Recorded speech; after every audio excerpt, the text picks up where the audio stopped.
Ah, parce qu'il faut faire de la place, parce que bon, il faut quand même le dire, il y a un prix Nobel, mais ici, il y a aussi quelqu'un d'autre qui a eu des prix, qui a eu le prix du jury, le prix du public en 2014 de ma thèse en 180 secondes, C'est qui? la version alsacienne. Marie-Charlotte, ici présente, vous pouvez applaudir aussi. Merci. Et en plus, on fait de la place. Tout à fait comparable, merci.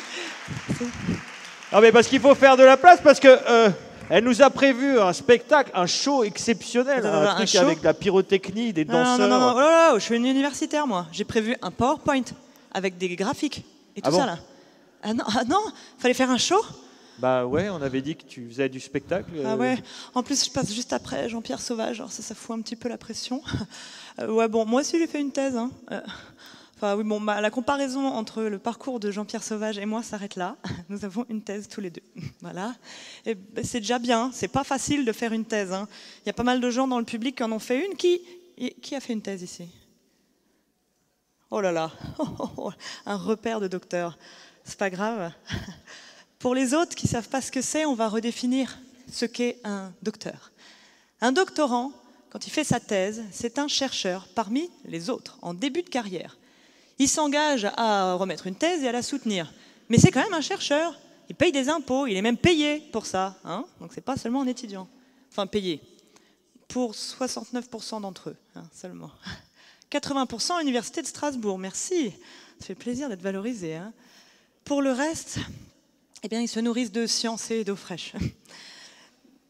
Visiblement, ça ne nourrit pas des masses parce qu'il y a quand même 25% d'abandon, si ça passe.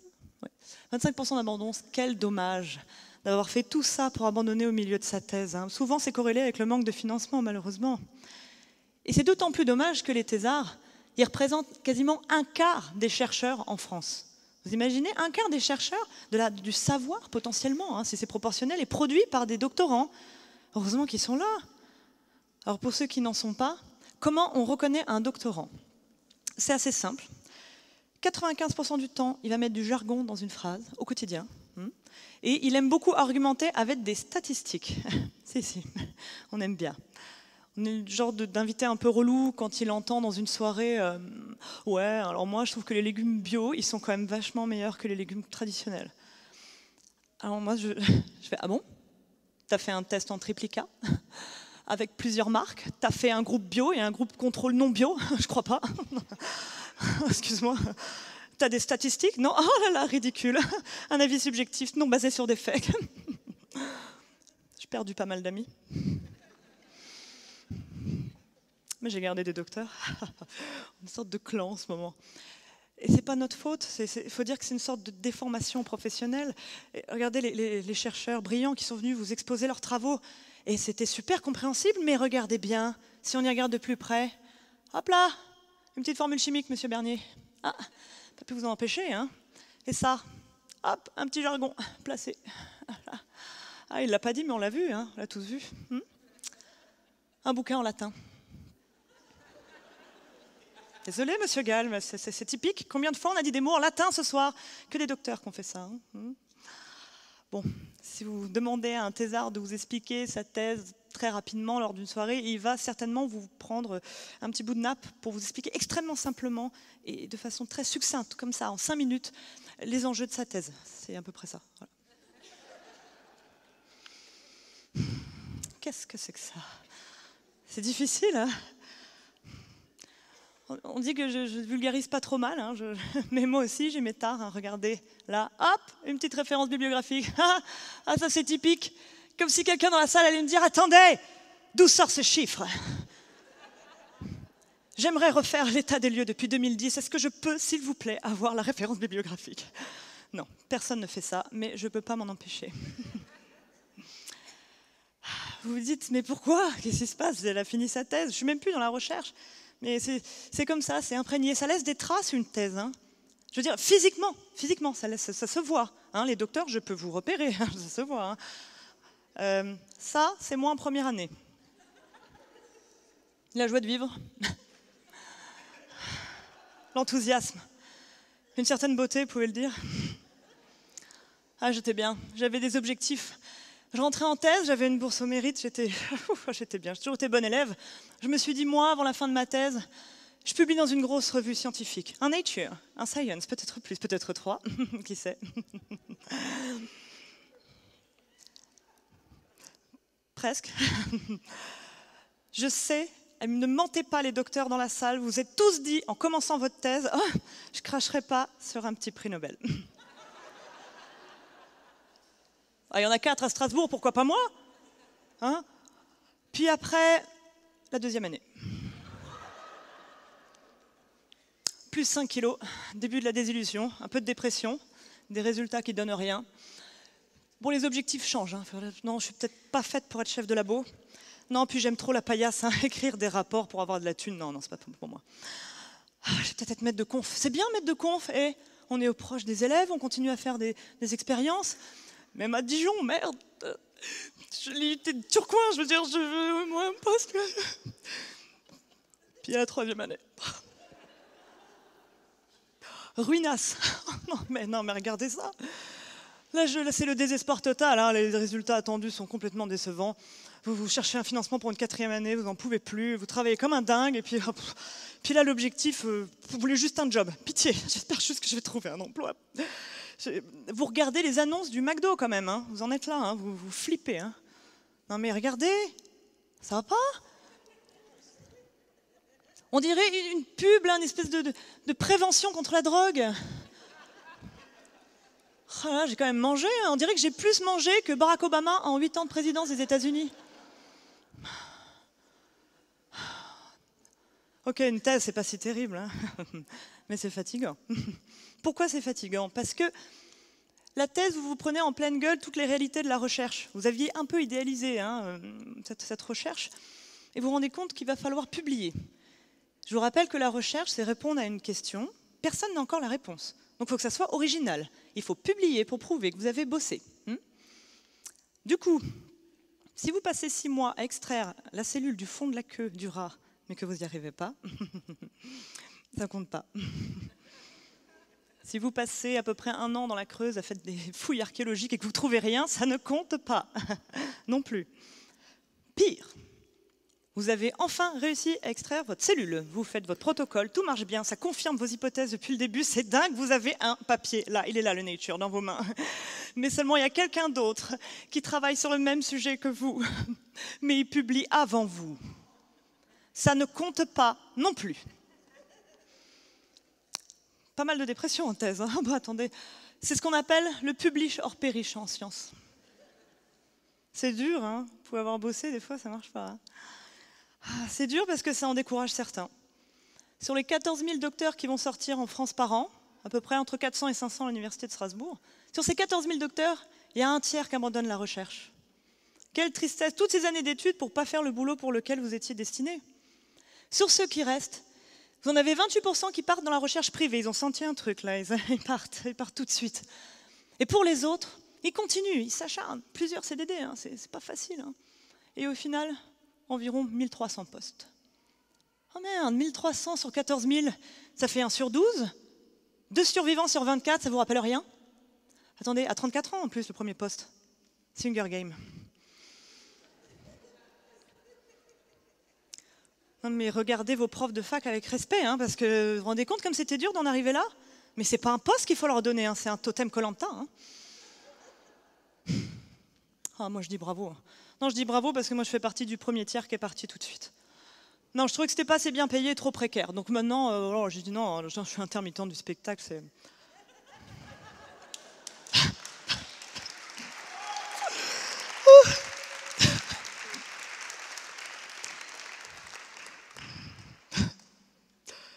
On dit que la thèse, c'est un peu comme le mariage.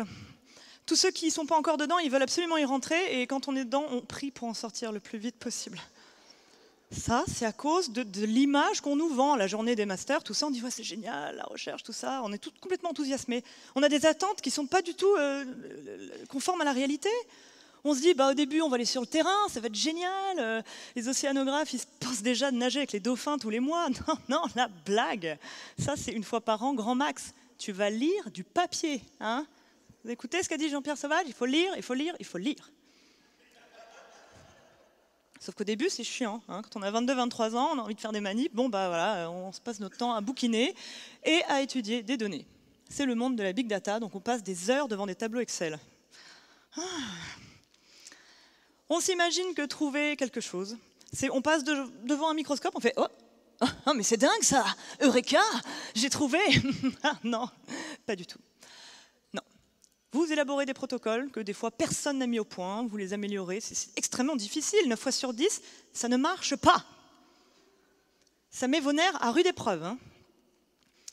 Vous imaginez que vous êtes quelqu'un d'organisé, vous êtes en thèse maintenant, vous êtes brillant, ça va être super, vous allez pouvoir organiser vos recherches de façon exactement comme le plan, comme il était prévu, le nature, tout ça.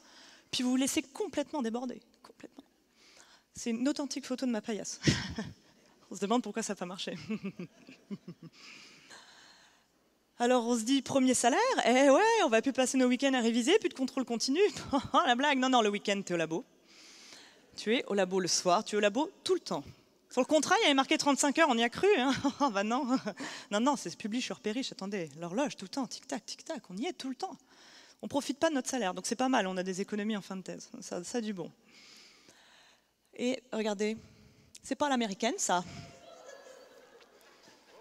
Moi, je voulais un costume comme ça, mais c'est que pour les présidents des écoles doctorales.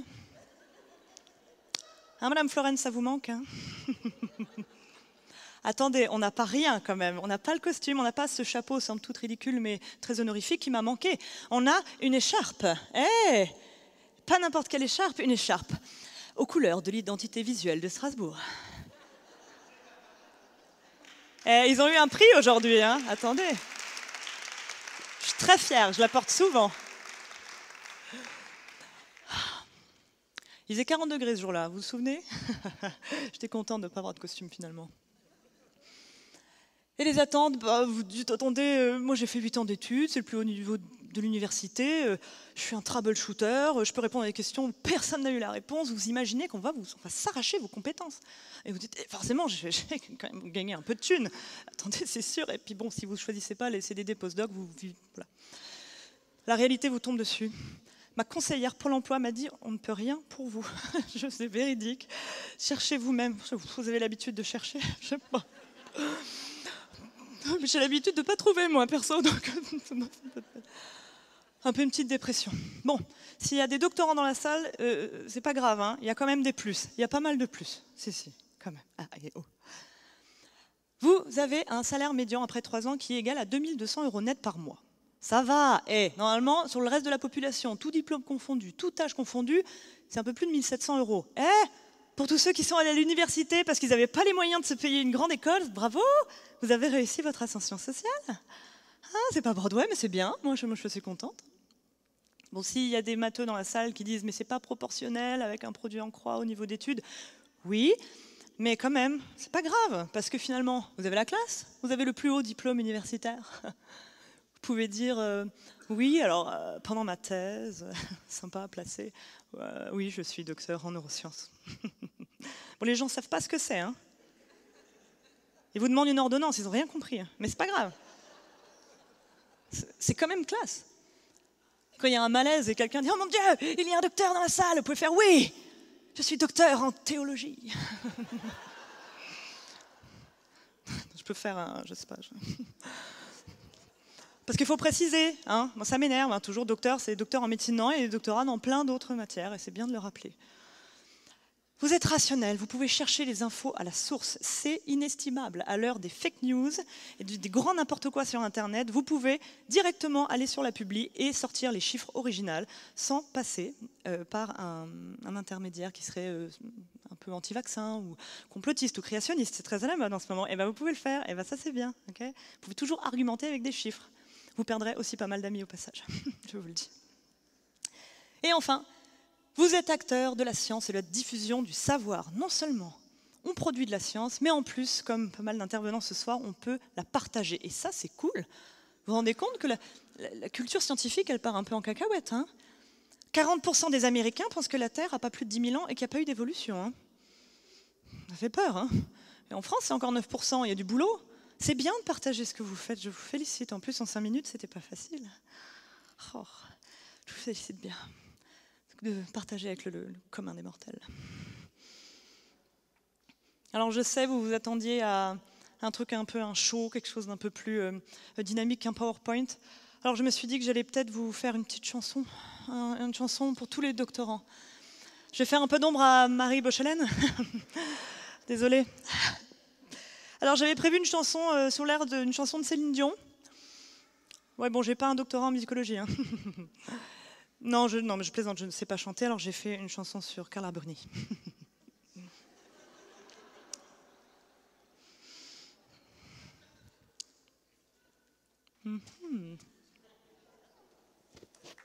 Merci.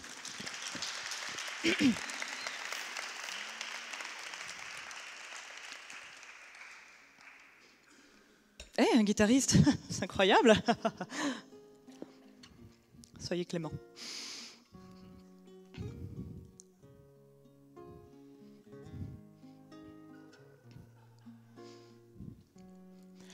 On m'a dit que la vie ne valait pas grand-chose, qu'il faut lui donner un but, se battre pour une cause. Alors la recherche s'est imposée à moi. On m'a dit de faire une thèse, que j'étais faite pour ça. Et oui, quelqu'un m'a dit, fais un doctorat. C'est quelqu'un qui m'a dit, tu ne le regretteras pas. Serait-ce possible alors? Allez, 3 ans encore. J'aimerais vous raconter que tout s'est bien passé, que c'était pas la galère et que j'ai guéri le cancer. En vrai, c'était l'enfer, mais je l'ai pas fait pour rien. J'ai sur ma boîte aux lettres en gras Docteur Morin. Ouais, pourtant quelqu'un m'a dit, la thèse, c'est la réussite. C'est quelqu'un qui m'a dit, le Graal, c'est l'académique. Si Chapsu qui me l'a dit, c'était pas si joli. Allez, j'abuse un peu, il y a des moments heureux. Cette fois où j'ai prouvé que mon hypothèse était vraie, cette expérience parfaite qui a tout validé. Les jours où je l'ai refaite, rien n'a jamais plus marché. Personne ne me l'avait dit. Que c'était tellement dur qu'un travail acharné garantissait pas nature et encore moins un poste. Ah non, ça pas un poste. On va rendre hommage ce soir, Martin, à tous ces chercheurs précaires qui sont à leur 3e CDD de postdoc. Allez les gars, hein, ça, la science, ça se mérite, hein, allez. Hein. De toute façon, si t'es pas chercheur statutaire avant tes 40 ans, c'est que t'as raté ta vie. Tout le monde le sait. Mais on compte sur vous pour lutter contre l'obscurantisme qui progresse. Allez, un peu de nerfs. Ils ont même renoncé aux coupes budgétaires. Enfin, certaines, pas toutes, mais allez, serait-ce possible alors ?